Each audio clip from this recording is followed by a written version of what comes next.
दैनिक आहार है वचन का प्यारा उपहार, रोज का है ये आत्मा का पोषण संसार। हर शब्द में छुपी है ईश्वर की पुकार। आओ सुनो समझो जीवन में लाओ प्यार।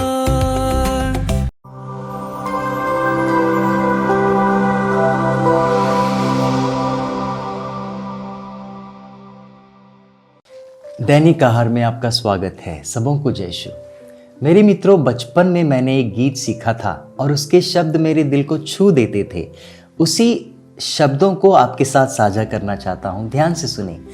मैं हूं दीपक, एक छोटा सा जल रहा, आंधियों के साए में हूं पल रहा। मेरे दीपक का उजाला है मसीह, जिसकी छाया में पले हैं हम सभी। उस उजाले में गुनाह सब ढल रहा। मैं हूं दीपक, एक छोटा सा जल रहा। मेरे मित्रों, मेरे प्यारे भाइयों बहनों, सन 1506 की बात है। स्पेन देश में एक छोटे से दीपक का जन्म हुआ था।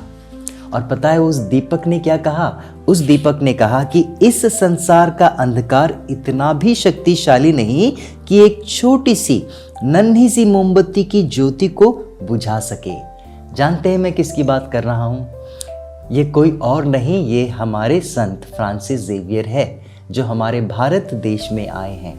मेरे मित्रों, संत फ्रांसिस जेवियर खुद की बात करते हैं और कहते हैं कि मैं एक छोटा सा दीपक हूं, और यह दीपक और किसी की ज्योत से नहीं जल रहा, बल्कि प्रभु यीशु स्वयं की ज्योत से जल रहा है।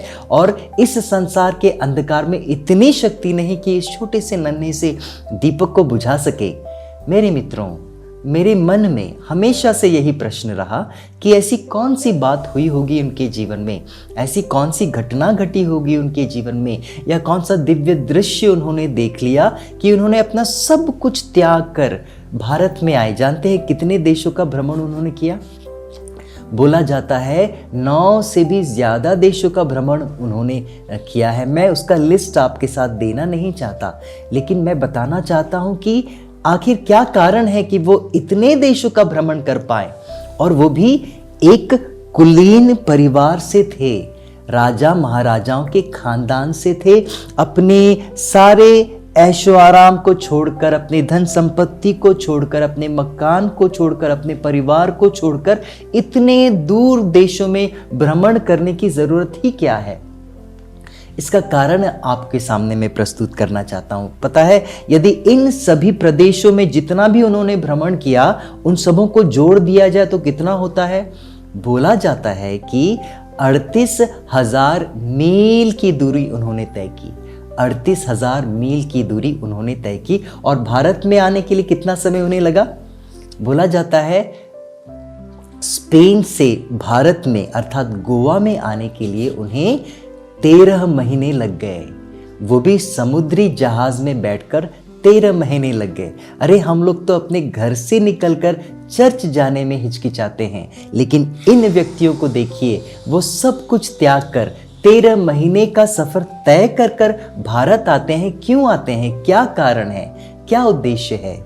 ऐसा वो क्यों करते हैं? क्या वो पागल हैं? ये कुछ पागलपन नहीं, बल्कि दीवानगी है, ईश्वर के प्रेम के प्रति दीवानगी। मेरे मित्रों, मेरे प्यारे भाइयों और बहनों, इसी बात को मैं समझाना चाहता हूँ। आपको याद है प्रेरित चरित्र में 3 शिष्य एमाउस की ओर जा रहे थे। प्रभु यीशु ने उन्हें वचन समझाया, उनके समझ में नहीं आया, और जब उन्हें एहसास हुआ कि यह तो प्रभु ही है, तो वो क्या कहने लगे? क्या हमारे दिल में जलन पैदा नहीं हो रही थी? क्या हमारे दिल जल नहीं रहे थे जब प्रभु यीशु हमें वचन समझा रहे थे? बिल्कुल यही जलन की बात मैं कर रहा हूँ, इसी ज्वाला की बात मैं कर रहा हूँ। मेरे मित्रों, मेरे प्यारे भाइयों बहनों, आप में से 2 व्यक्ति मेरे सामने खड़े हो जाएं, एक साड़ी पहन के और दूसरा धोती कुर्ता पहन के। अगर मैं उनके साड़ी को और आपके धोती कुर्ता में आग लगा दूं और उसे भड़कने दूं, आप में से कितने लोग होंगे जो मेरे सामने शान से खड़े रह पाएंगे? कोई खड़ा नहीं रह पाएगा। सब अपनी जान बचाने के लिए भागेंगे और सब पानी की दिशा में भागेंगे। मेरे मित्रों, ईश्वर का प्रेम ऐसा ही होता है। एक बार आपके दिल में ईश्वर के प्रेम की ज्वाला भड़क उठी, आप एक स्थान में बैठ ही नहीं सकते, एक जगह बैठ ही नहीं सकते। और उनके दिल में, संत फ्रांसिस के दिल में मात्र एक ही उद्देश्य था, और वो कि जिस प्रेम को मैंने महसूस किया है, मैं भिन्न भिन्न देश में जाकर उसी प्रेम को दूसरों तक पहुंचा सकूं। बस इतना सा उद्देश्य उनके मन में था मेरे मित्रों। और इसीलिए तो प्रभु हमें समझा कर कहते हैं, प्रभु क्या कहते हैं? मत्ती अध्याय 5 पद संख्या 14 से 16, तुम संसार की ज्योति हो। प्रभु कहते हैं अरे वो तो तुम ही हो। वो कहते हैं तुम संसार की ज्योति हो, पहाड़ पर बसा हुआ नगर छिप नहीं सकता। उसी तरह तुम्हारी ज्योति मनुष्यों के सामने चमकती रहे, जिससे वे तुम्हारे भले कार्यों को देखकर तुम्हारे स्वर्गीय पिता की महिमा कर सके। अब ध्यान से सुनिए, संत फ्रांसिस जेवियर क्या कहते हैं। जैसे कि मैंने कहा, संत फ्रांसिस जेवियर कहते हैं कि इस संसार का अंधकार इतना शक्तिशाली भी नहीं कि एक नन्ही सी मोमबत्ती की ज्योति को बुझा सके।